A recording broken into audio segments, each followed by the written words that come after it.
un estudio de reforma integral.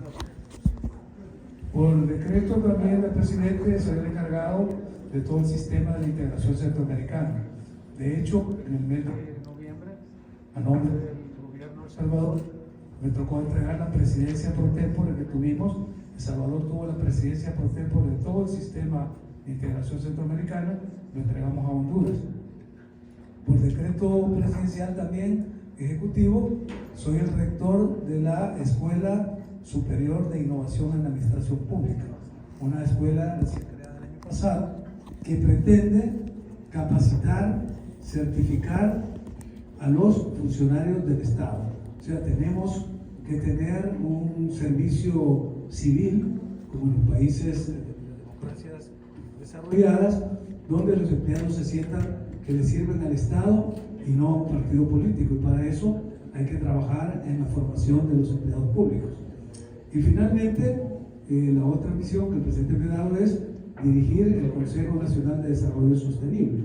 Este consejo tiene como meta irle haciendo el seguimiento a los 17 Objetivos de Desarrollo Sostenible, los ODS, o sea, la Agenda 2030 de Naciones Unidas. El año pasado me tocó ir a Naciones Unidas a Nueva York a presentar nuestro informe como país y afortunadamente salimos bien evaluados. Hemos cumplido más del 62% de todos los 17 ODS. Entonces ese es mi trabajo. Claro, no es un trabajo de medio, no soy como el ministro de Salud que anda en los hospitales, que es como el ministro de Seguridad, sino que es un trabajo más de carácter institucional y más de todo hacia afuera, hacia el organismo internacional. Excelente. Una obra escondida, pero que es la que hace evolucionar, la que hace sentir ese renacer de Salvador. ¿Cuáles son las principales estrategias que el gobierno está implementando para contribuir justamente al renacer de Salvador? Bueno, si ustedes recuerdan, en el concurso de Miss Universo que acaba de pasar, el presidente dio la bienvenida a todos los invitados, a toda la comunidad nacional, a los 150 millones de personas que estaban viendo el programa alrededor del mundo. Y dijo una frase muy clara, dijo: bienvenidos a este país, al rebirth del Salvador, o sea, el renacer del Salvador. Y además agregó, this is just the beginning, o sea, este es el comienzo.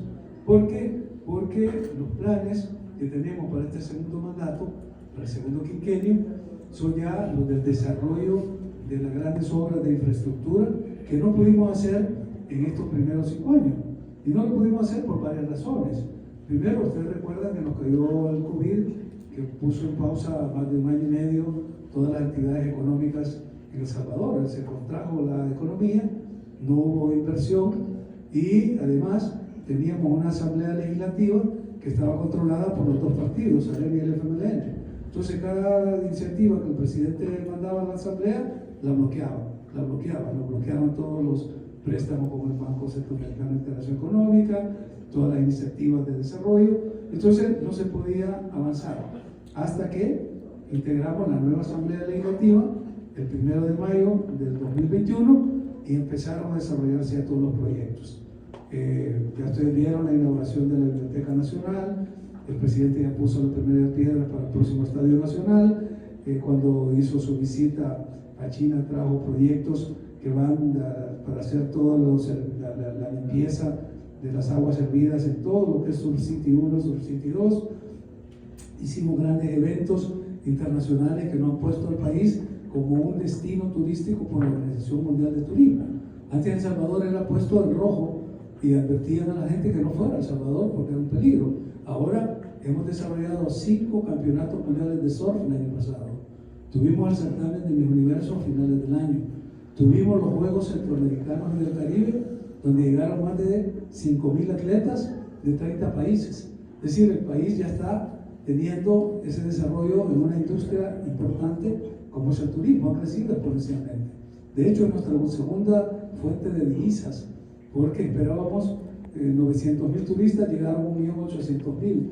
Este año esperábamos menos de 2 millones, llegaron casi 3 millones de turistas. Entonces El Salvador está creciendo exponencialmente. Y vienen ya las grandes obras de infraestructura que ya están aprobadas. Viene la construcción del aeropuerto, la del tren del Pacífico, el bypass de Los Chorros, se va a terminar el bypass de Gerardo Barrio, Valle San Miguel, en fin.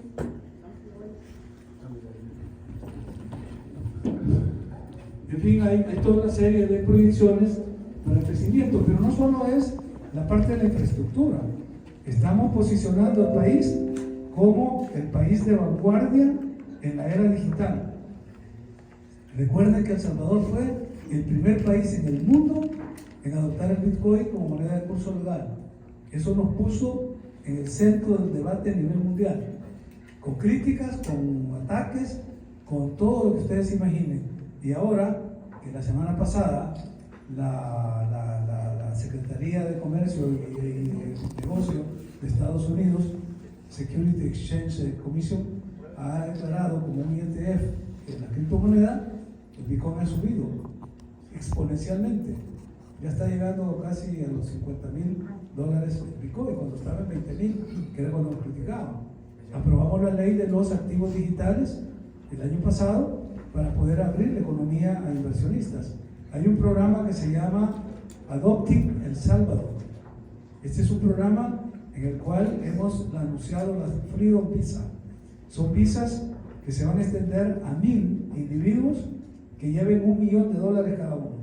O sea, la idea es recoger $1,000 millones ya en Bitcoin. Entonces, todo esto está posicionando todos los grandes proyectos del país, y si a todo eso ustedes le ponen el punto central, que es la seguridad, en El Salvador estamos teniendo el círculo virtuoso que el país necesitaba para desarrollarse, porque nadie iba a invertir en un país donde todos los días mataban 10, 15, 20 personas. Hubo un mes, el mes de agosto, si ustedes revisan en Google, busquen el mes de agosto de 2015, un periódico inglés, The Guardian, dijo: El Salvador, la capital mundial del homicidio, porque ese mes mataron más de 900 personas en un mes. O sea que había más de 30 muertos diarios. O sea que cada hora se mataba más de un salvadoreño. Ese es el país que recibimos nosotros.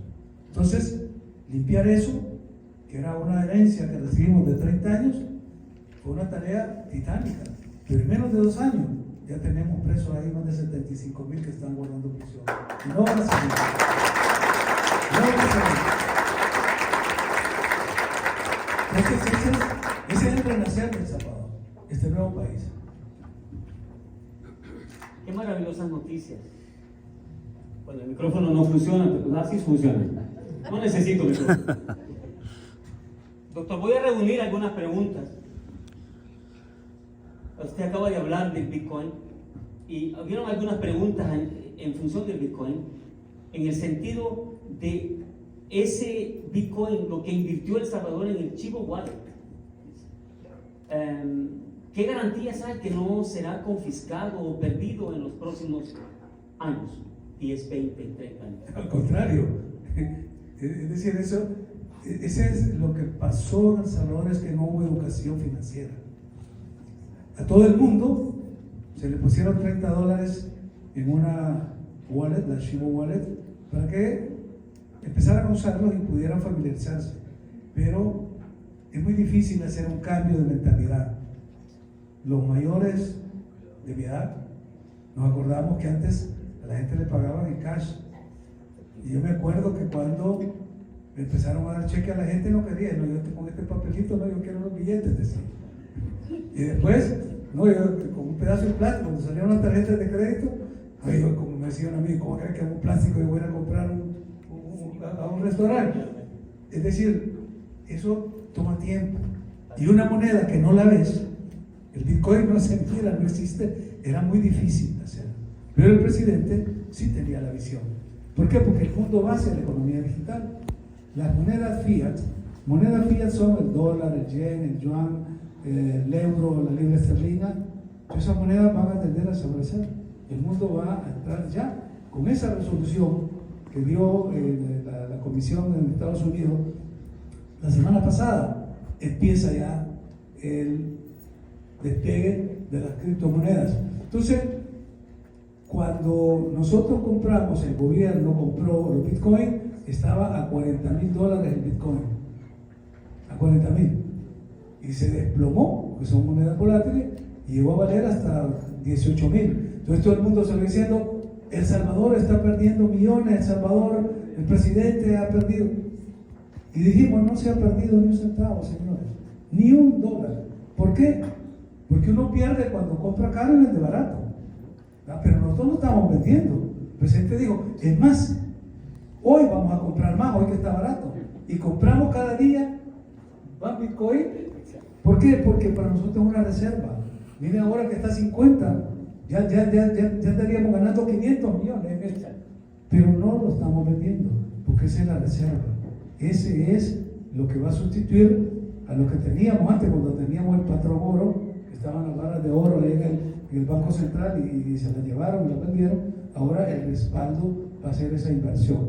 Por lo tanto, una de las seguridades, la certeza que tenemos para el largo plazo es que somos pioneros en la economía digital. Excelente, excelente.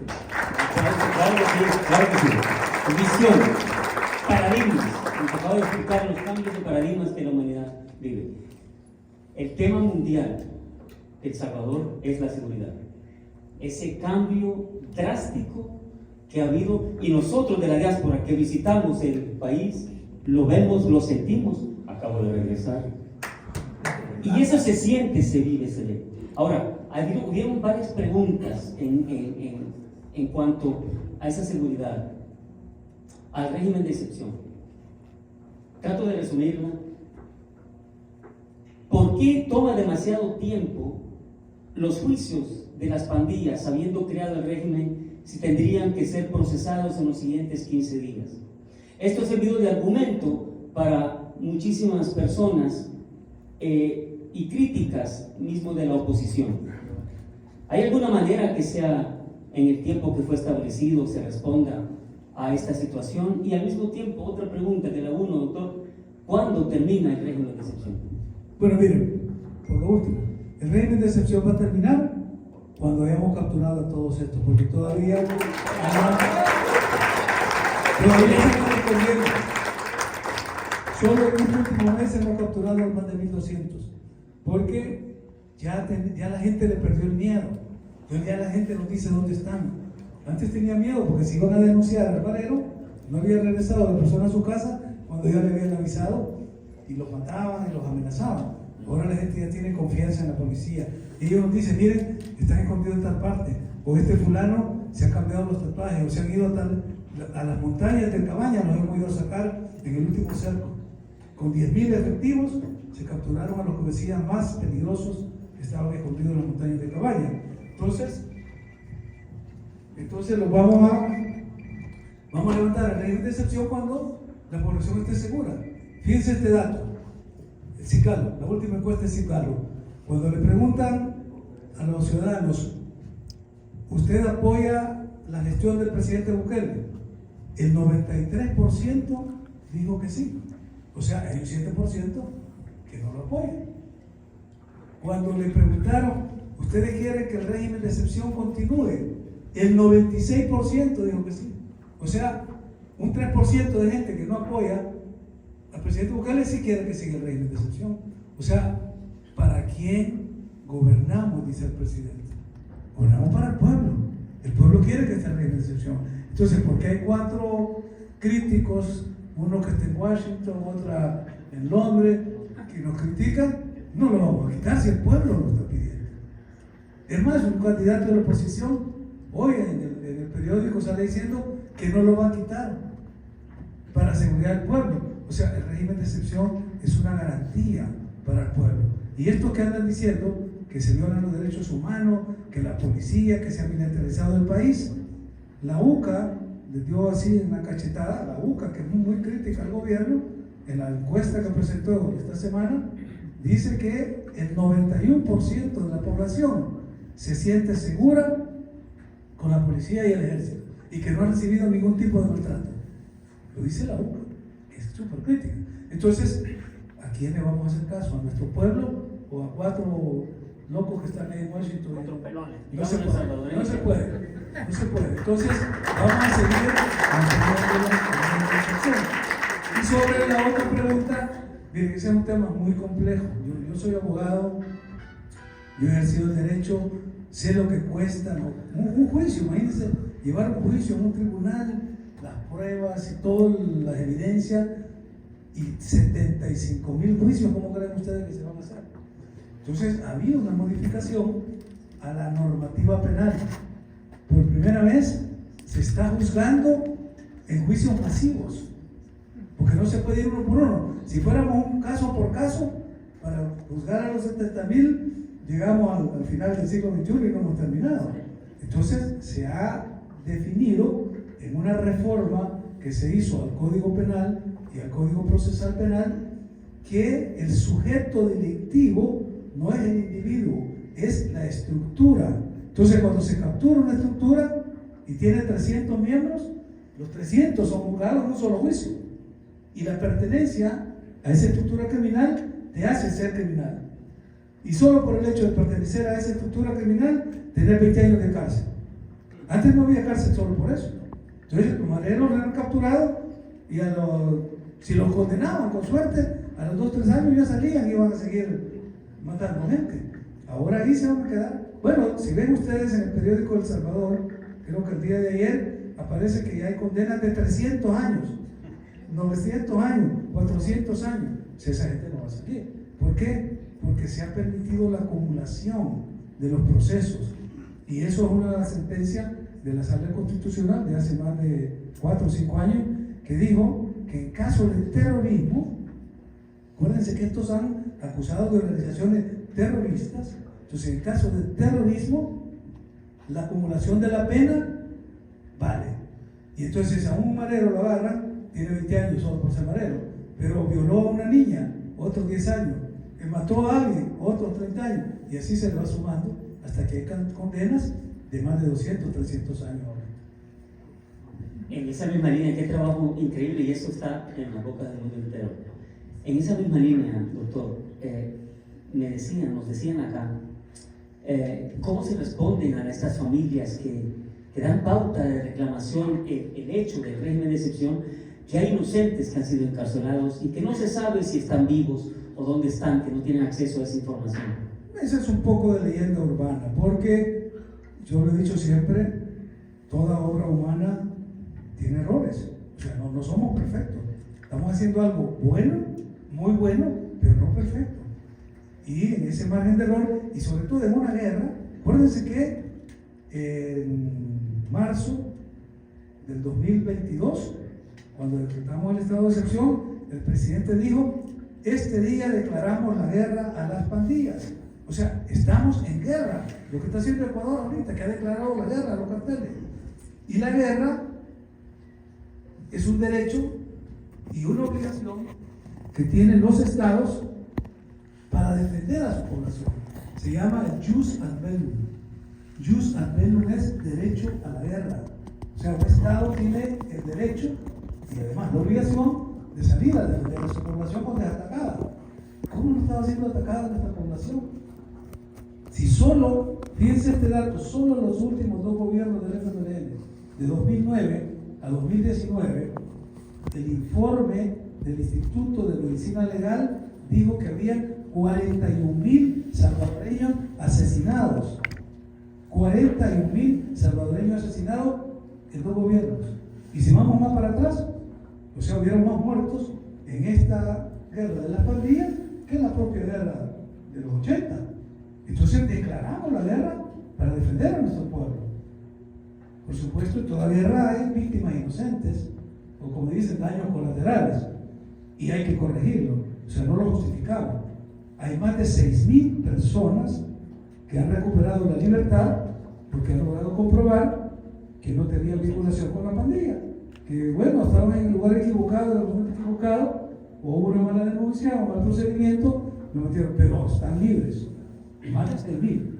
O sea, pues que es un número considerable mediante el cual el gobierno reconoce que esta persona es inocente. Y además, también reconocemos que pueden haber malos agentes de autoridad. puede haber un policía que se excede en su función o un militar que actúa de manera incorrecta, porque hay un protocolo de captura. A la gente no se le captura a la loca, la gente tiene un perfil. Cuando se va a capturar a alguien es porque hay un perfil, están en la base de datos que la tenían desde antes. Nosotros lo que hemos hecho es recoger esa información que tenía la policía, que tenía el ejército y que no hacían nada. Nosotros con eso hemos ido a capturar todo esto. Entonces hay primero un protocolo para capturar a alguien y segundo, hay una oficina dentro de la policía para recibir denuncias por los policías que cometen excesos, por los policías que abusan de su poder. Y hay más de 18 policías que están procesados por haber cometido actos en contra de la población, y militares que han sido condenados. El último fue de una niña que violaron. Sí, inmediatamente, porque no se va a tolerar de que una manzana podrida arruine a todas las demás.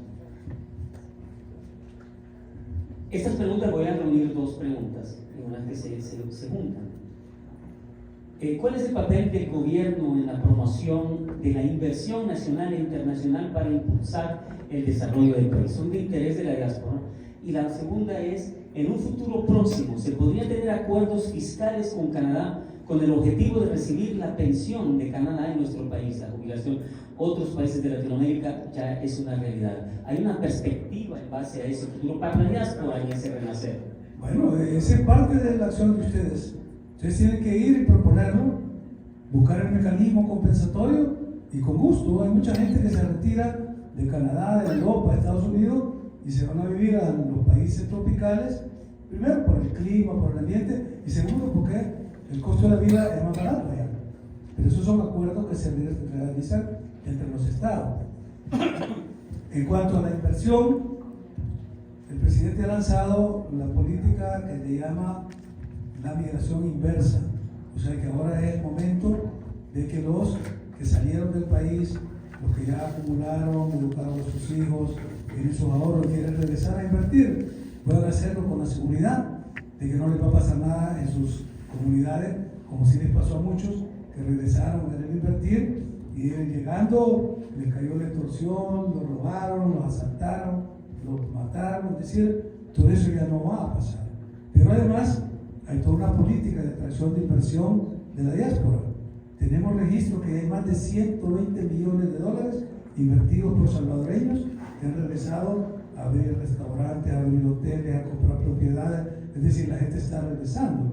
Entonces, entiendan que es un momento importante que está viendo el país, y que quienes quieren regresar a invertir, háganlo ya pronto, porque el país es pequeño, el territorio es pequeño, y mucha gente extranjera está llegando a comprar.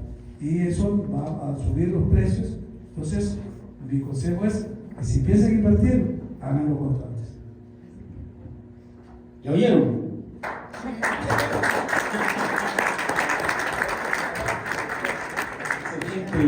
Excelente invitación. Hubieron unas preguntas en función de las alcaldías. Voy a resumirlas. Si bien es cierto que las alcaldías tienen su autonomía, es posible identificar y tratar de corregir las problemáticas de gestión municipal en ciertos municipios. Y continúan completo diciendo ciertos municipios que se encuentran en un cierto abandono, que no refleja los cambios, como da un ejemplo de la ciudad de San Miguel, a los cuales nos esperábamos con el nuevo gobierno. ¿Puede el gobierno central hacer algo para corregir este marasmo de ciertos alcaldes? Bueno, mire, la verdad es que la autonomía municipal es una conquista, y los municipios son autónomos y tienen su propia ley, el Código Municipal. El gobierno central, la única forma de intervenir era dándoles el FODES. El FODES era el Fondo de Desarrollo Municipal, que se les daba, que llegó a ser hasta el 10% del presupuesto nacional. Y todo ese dinero se le daba a los alcaldes para obras de desarrollo. Pero ¿qué hacían cuando llegaba ese dinero? Se aumentaban los salarios, empezaban a andar en grandes carros, empezaba, una corrupción tal, y no se veía la inversión en el municipio. Entonces lo que se hizo con este gobierno fue concentrar todo ese poder en una sola entidad que se llama la DOM, que es la agencia, o sea, la Oficina de Desarrollo Municipal. Entonces, a través de la DOM, los alcaldes presentan los proyectos y se van desarrollando en la medida que van llegando. Como teníamos, imagínense ustedes, un país tan chiquito y teníamos 262 municipios. Bueno, había municipios de 4 kilómetros cuadrados. Se llama San José de la Ceiba, allá está Chalatenango. O sea, no tenían para pagar al Consejo Municipal. Y era municipio, pero eran esos favores políticos de los partidos que de esa forma pues iban consiguiendo alcaldes, iban consiguiendo favores políticos. Todo lo que se hizo fue una reducción. 44 municipios. De 262 van a haber 44.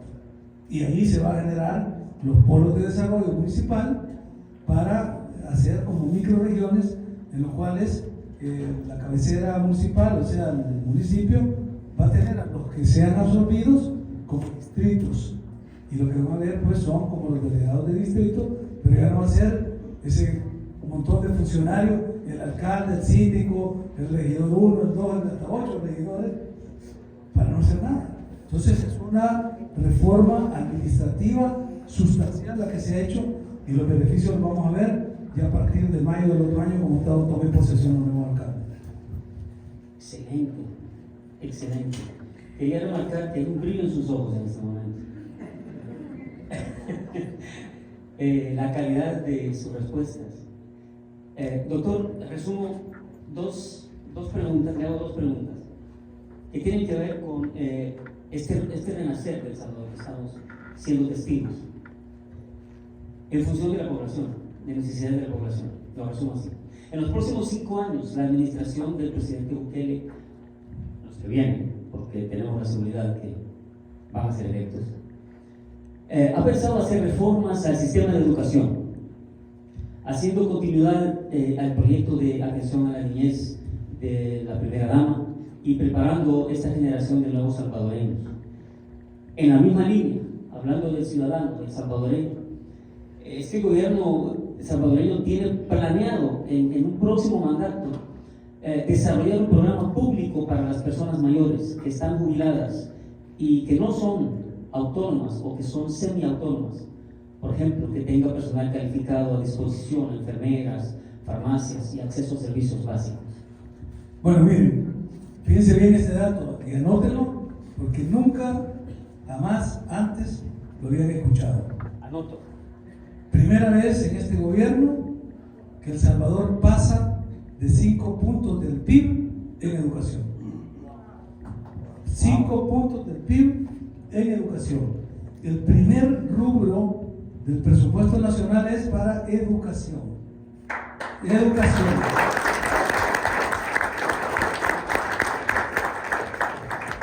El segundo rubro es para salud y el tercero es para seguridad.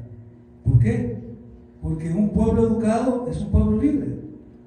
La educación nos lleva a la libertad. Pero no basta la educación, hay que estar sanos. Y nosotros recibimos un sistema de salud tan precario que habían dos enfermos en una cama y en los hospitales no tenían medicina y el COVID nos destapó todo eso que no teníamos cómo atender. Y ahora tenemos el hospital más grande de América Latina dedicado al COVID y un sistema de salud envidiable del primer mundo. Y la seguridad, ya no se diga, ¿no? Somos el país más seguro de América Latina y el segundo más seguro de todo el continente. Solo Canadá nos gana por 2 puntitos. Nada más.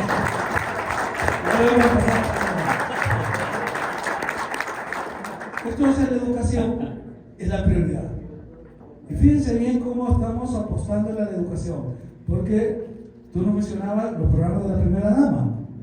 Los programas de la primera dama tienen que ver con la primera infancia. Antes de este gobierno, los niños en El Salvador no existían hasta que llegaban a la escuela. Hasta que llegaban al primer grado, el Estado empezaba a registrarlos, pero de 0 años a 6, 7 años que entraban a la escuela, nadie sabía que eran. Y la neurociencia nos indica que la personalidad del ser humano se forma en los primeros 5 años. O sea, si no invertimos en esa primera infancia, estamos desperdiciando el talento de nuestros niños. Entonces, el programa Tiene 3 programas la primera dama. El primero se llama Nacer con Cariño. Es una ley, nacer con cariño. O sea, empezamos a cuidar al niño desde que está en el vientre de la mamá hasta que llega a los 5 años. Después viene crecer juntos, que ya cuando se agarra al niño y se lo va llevando hasta la adolescencia. Y el tercero es el amor convertido en alimento, pues se le está dando comida en la escuela. Entonces estamos atendiendo a la primera infancia. Pero, como sabemos, para dónde va el mundo, y si le estamos apostando a la economía digital, a las criptomonedas, a los activos digitales, a preparar a nuestros funcionarios en la ESIAP, la Escuela de Innovación, ¿cómo no vamos a preparar a nuestra gente? Entonces, todos los niños, todos, sin excepción, de una escuela pública, tienen una laptop o tienen una tablet. Y los maestros también. Todos, aún en la zona rural, en la más abandonada, en el cantón más lejano, ahí están las tablets y están las laptops. Y para que no hubiera problema de conexión, porque el internet no llegaba en algunos, los profesores, yo lo digo un profesor cuando yo fui a ver allá en un cantón de Metapán, que él de su bolsa pagaba ahí para que pusiera un router, porque no le llegaba la señal de internet. Hoy con el Starlink, que lo hemos abierto, no hay lugar en Salvador donde no haya conexión gratuita para todas las escuelas. Entonces estos niños,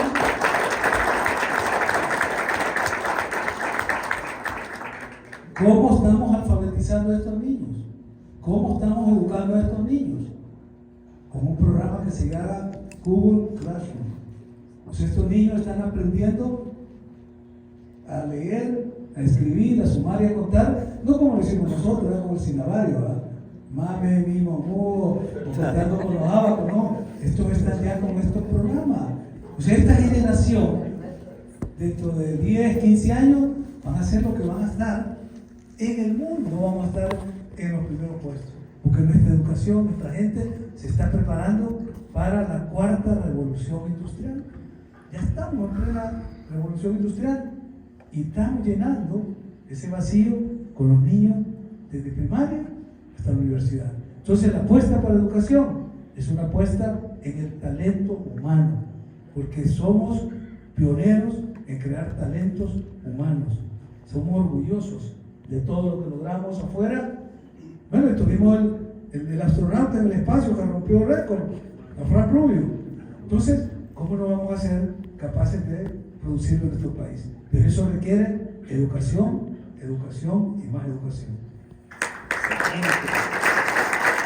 Excelente.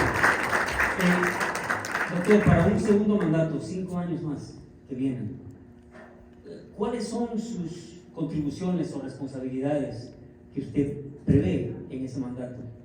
Bueno, yo les dije, yo voy a hacer y a continuar la formación del sector público. De hecho, ya tenemos un acuerdo. Hoy que yo estaba de viaje, me conecté por Zoom con la Casa TIC, que es la Cámara Salvadoreña de las TICs, o sea, las tecnologías de la información y la comunicación, con Roland Despinois, que está en Francia, con el Plan B, que está en Suiza, y mi directora ejecutiva, la Alianza Alarín, que está en San Salvador, para empezar ya los planes de formación en el tema de Bitcoin, de todo lo que es la parte de innovación. Vamos a seguir y vamos a capacitar a nuestra gente. Vamos a seguir haciéndole el tracking, o sea, el seguimiento a los ODS, impulsándolo. De hecho, tenemos ya un registro automático que cada acción de cada agencia, de cada ministerio, de cada dirección general, tiene que ir reportando a cuál ODS está impactando.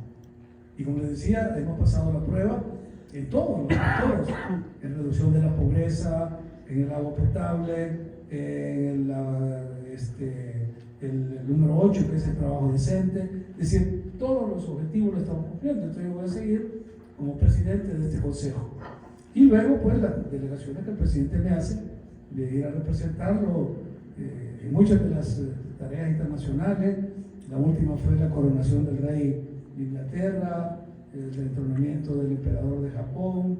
Es decir, todo este tipo de actividades, dirigir la presidencia por tiempo del SICA, atender la CELAC, que es esta Comisión de América Latina y del Caribe, las cumbres iberoamericanas, es decir, ese tipo de trabajo que el presidente me comió.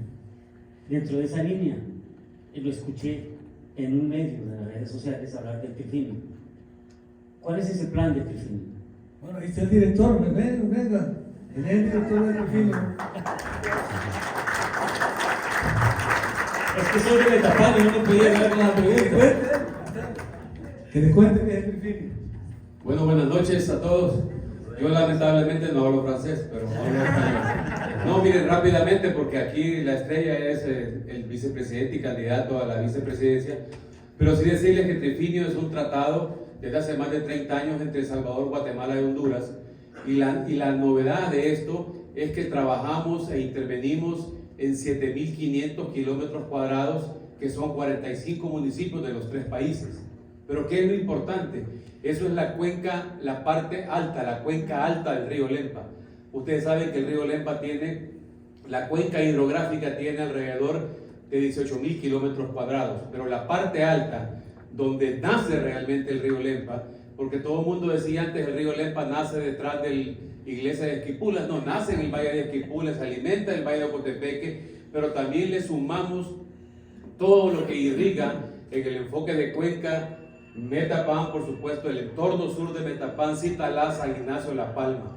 Entonces es una zona de alta vocación hídrica y es una de las zonas que tiene las mayores reservas naturales del país.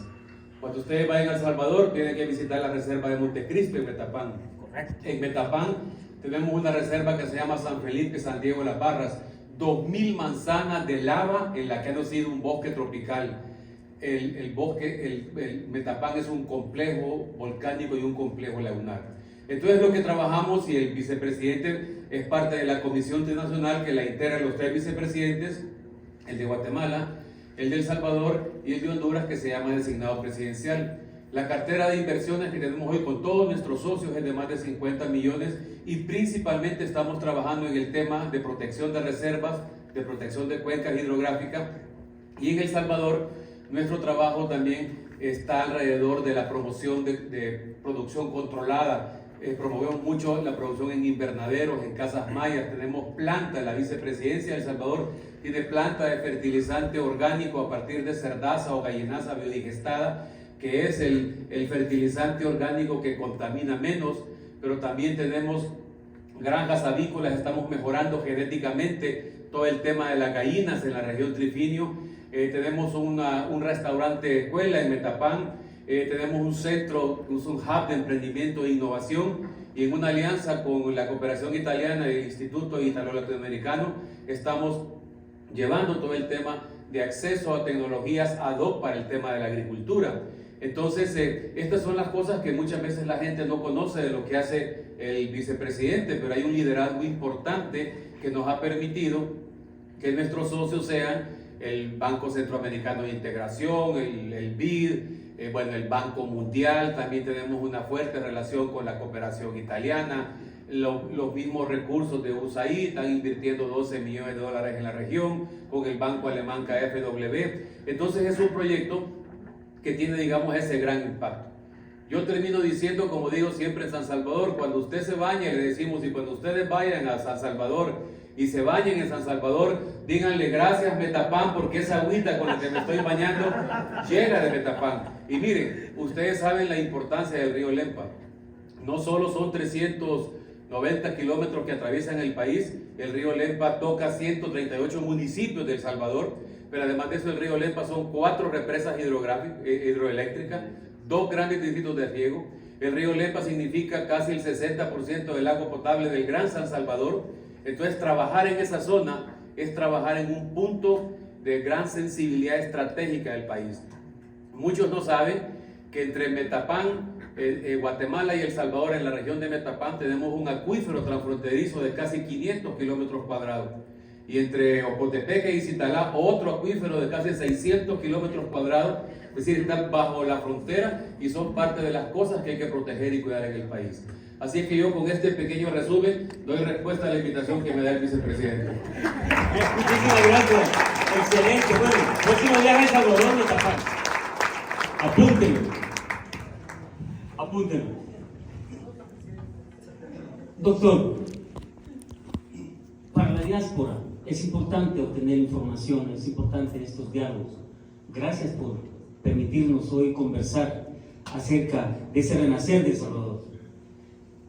Esta pregunta fue la única y voy a hacerla porque es un tema importante. Estamos hablando de medio ambiente. ¿Qué significa la ley de hidrocarburos y qué ventajas y desventajas tiene para El Salvador? Bueno, miren, hay mucha especulación sobre estos temas de la ley de hidrocarburos. Incluso en alguna parte me preguntaban también sobre la minería, si vamos a permitir la minería. Yo creo que nuestra matriz energética ha cambiado drásticamente. Cuando yo estaba en la campaña hace 5 años, pedí que me llevaran cómo estaba la composición de la energía en El Salvador. Y teníamos un déficit de un 20% de energía que se la comprábamos a Guatemala. O sea, nosotros importábamos energía desde Guatemala. Y eso nos generaba que nuestra energía fuera más cara y que las empresas se fueran mejor a Honduras, que les salía más barato la electricidad.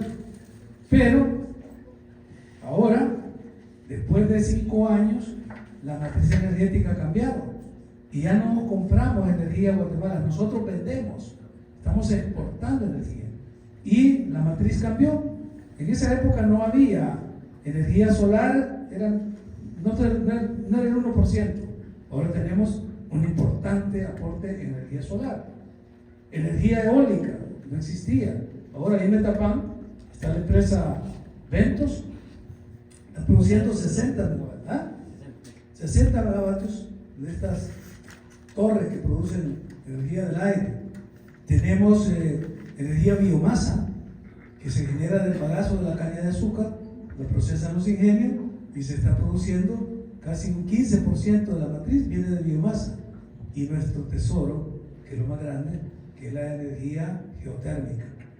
Apenas estamos explotando el 2% de energía geotérmica y con eso llenamos 2 de las grandes plantas, la de Berlín y la de Aguachapán.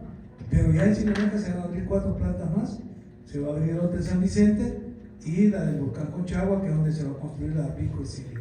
Entonces ya la ley de hidrocarburos y todos los combustibles fósiles que comprábamos pues del búnker para procesarlo, eso va a ir quedando, porque la apuesta nuestra, y esto es lo más importante para tu respuesta, es que le estamos apostando a las energías renovables, o sea, las energías que no contaminan. El año 2022 tuvimos la presidencia de IRENA.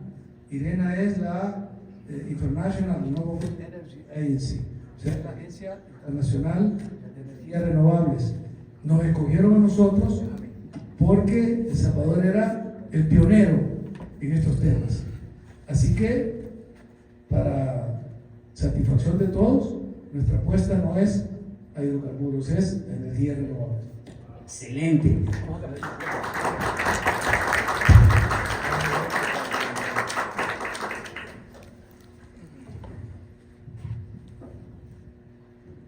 Muy interesante el compartir también acerca de la naturaleza, de la sostenibilidad de la naturaleza. ¿Cómo aborda el gobierno? Voy a agrupar estas preguntas también. ¿Cómo aborda el gobierno los desafíos sociales y económicos para asegurar que el renacer de El Salvador beneficie a toda la población y sea sostenible más allá de nuevas ideas?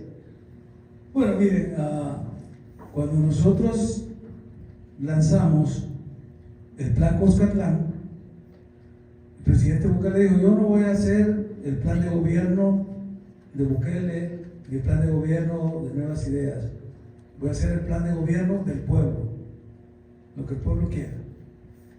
Y hicimos una consulta, reunimos más de 27,000 propuestas, las cuales se fueron agrupando por temas sociales, económicos, culturales, políticos, en distintas mesas. Y de ahí salió el plan Cuscatlán. Es un plan de casi 1,000 páginas que está colgado, entonces lo pueden leer en la web. Ahí está el plan Cuscatlán. De la sostenibilidad de los programas sociales, de todos los programas económicos, de desarrollo, está ahí. O sea, no tenemos que inventar la rueda. Es cuestión de ponerlos en práctica. ¿Por qué no lo logramos poner en práctica la entrada del Plan Cucatlán? Porque lo que les decía, teníamos una asamblea que no nos aprobaba las iniciativas, y teníamos el COVID que tampoco nos dejó, y luego teníamos que resolver el problema de la violencia, las pandillas y la corrupción. Ahora, en este nuevo mandato, con seguridad, viene toda esta etapa de desarrollo y sostenibilidad. El renacer de El Salvador. El renacer de El Salvador. ¿Cuáles son los retos y desafíos que prevén en un segundo mandato para su gobierno? Benjamín, cambio de micro, cambio. Aquí estamos intercambiando saliva también, doctor. Nos pasamos microbios y todo aquí, no importa. Bueno, miren, desafíos siempre van a haber. Y vamos a llenar las expectativas y van a haber nuevos desafíos. Y vamos a llenar eso y van a haber nuevos desafíos. Lo importante es priorizarlos, es programarlos, es asignarles los recursos. Imagínense el gran desafío que teníamos en educación. Bueno, le hemos puesto el 5% del PIB va para educación.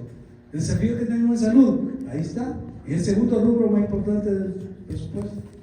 Y el desafío que teníamos en seguridad, ahí está. O sea, la planificación estratégica del gobierno va a ir siguiendo el ritmo del avance de nuestro pueblo y las demandas que se van planteando. Y a cada desafío lo vamos a ir abordando de manera proactiva, de manera creativa y dándole los recursos necesarios para poder solventarlo. Doctor, llegamos al final de este conversatorio. Ha sido un placer para mí representar a la diáspora de El Salvador,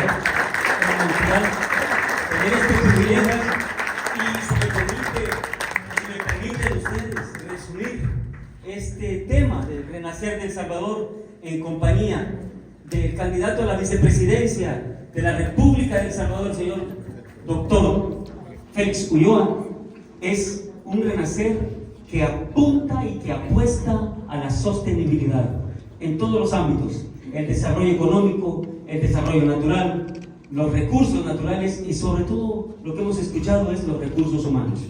Le dejo las últimas palabras, doctor, de conclusión. Bueno, no me queda más que agradecerles por su presencia, por tomarse el tiempo. Sé que es un día laboral y mañana hay que trabajar, pero gracias por venir, por prestarme atención y recordarles que el objeto de mi visita es recordarles que estamos en campaña y estamos votando y que el derecho al voto para los salvadoreños que residen fuera del país fue una lucha tenaz de décadas pidiendo que nos permitieran votar, porque votar es un derecho humano fundamental que lo reconoce nuestra Constitución y se nos había negado por décadas. Entonces hoy que se nos ha otorgado ese derecho y se nos han dado las facilidades para ejercerlo, porque el derecho a votar nos lo dieron en el 2014, pero no se podía votar por todos los obstáculos que pusieron, y en el 2019 votó menos gente que en el 2014. Pues ahora las condiciones para que ustedes puedan emitir el sufragio no pueden ser más laxas, no pueden ser más fáciles. Todos ustedes que tienen un DUI con dirección fuera de El Salvador pueden votar a partir del 6 de enero. Y ya hay decenas de miles que ya votaron. Y yo quisiera que también aquí en Quebec, en Montreal, en Canadá, dijéramos lo mismo. Ya estamos votando. Y los que tienen el DUI con una dirección en El Salvador, el 4 de febrero queremos que estén en los centros de votación. Y los que no tienen DUI, pues con su pasaporte también van a poder votar. O sea, que no hay excusa para no participar. Y mi invitación es que todos formemos parte de esta fiesta cívica y que le renovemos el mandato al presidente Bukele para un segundo periodo como un plebiscito en el cual el pueblo salvadoreño le endosa su reconocimiento y lo inviste de esa autoridad para que nos siga guiando por el buen camino. Así que muchísimas gracias. Merci beaucoup por vos personas. C'était un plaisir Je suis désolé parce qu'on a parlé en espagnol. Ah, non, non, j'ai compris. Ok. ¡Viva el renacer del Salvador!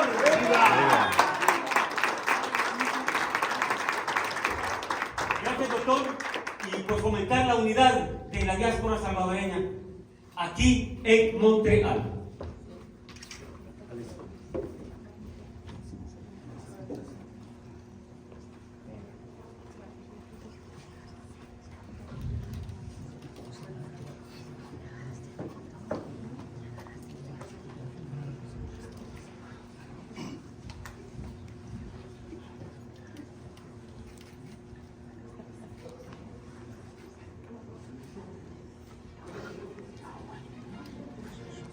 Pueden hablar, las voces no salen en las fotos.